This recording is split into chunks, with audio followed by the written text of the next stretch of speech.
The Northeastern Indira Gandhi Regional Institute of Health and Medical Sciences today organized a program to commemorate its 13th annual day celebration.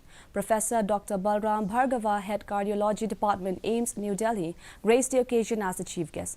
The program was started with lighting of the traditional lamp and song by MBBS students of Neigrihms.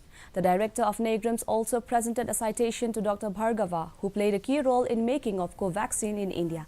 In his speech, Dr. Bhargava asked the fresh medical graduates to remember three things in their profession. These are empathy towards patients, proper profession skill for dealing with patients, and a healing touch to make patients confident.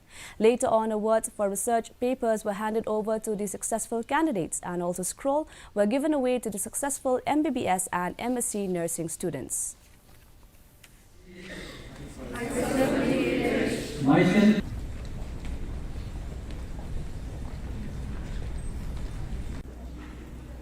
And that is 3S.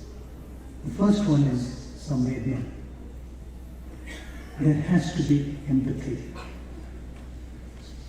If there is no empathy in your, any amount of knowledge is of no value. So empathy, it is different from sympathy, remember that. Empathy is very different. And you have to practice medicine with empathy. History will be made